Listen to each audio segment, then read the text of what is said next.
Hello అండి, welcome back to our channel Achyuta kitchen for you. ఈరోజు నేను క్యాప్సికమ్ అండ్ క్యారెట్ టమాటాతో కర్రీ చేయబోతున్నాను. ఎలా చేశానో చూడండి. ముందుగా ఒక పెద్ద సైజు ఉల్లిపాయని ముక్కలుగా కట్ చేసుకుని 2 పచ్చిమిర్చిని కలిపి వేయించుకున్నాను. ఉల్లిపాయ ముక్కలు వేగిన తర్వాత క్యారెట్ చిన్నగా కట్ చేసుకుని అవి కూడా వేసుకున్నాను.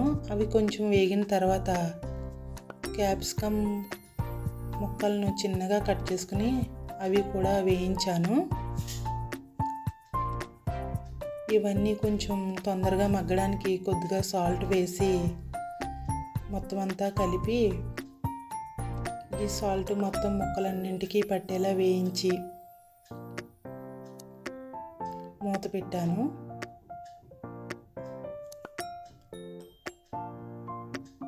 ఆయిల్ తక్కువగా వేసుకున్నప్పుడు ఇలా మూత పెట్టుకుంటూ వండుకుంటే ఎక్కువ ఆయిల్ పట్టదు, ఫ్రైలు చేసినా కూడా. 1 నిమిషం తర్వాత మూత తీసి చూస్తే కొద్దిగా మగ్గాయి. కొద్దిగా మగ్గిన తర్వాత 2 టమాటాలను చిన్నగా ముక్కలుగా కట్ చేసుకున్నాను. అవి కూడా మగ్గేంత వరకు మూత పెట్టుకోవాలి. అన్నీ ఒకేసారి వేస్తే ఒక్కొక్క వెజిటేబుల్ ఒక్కొక్కలా ఉంటుంది. టమాటా తొందరగా మగ్గిపోతుంది కాబట్టి లాస్ట్లో వేసాను.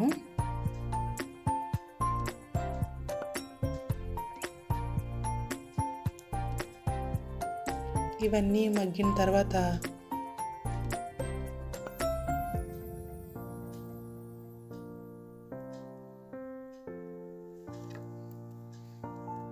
కొద్దిగా కారం, కొద్దిగా సోంపు జీలకర్ర పౌడర్, ఇది మేము ఇలా వేసుకుంటాము. మీరైతే గరం మసాలా వేసుకోండి. లేదు అనుకుంటే నా వీడియోలో చూడండి. సోంపు జీలకర్ర పౌడర్ ఎలా చేశానో చెప్పాను.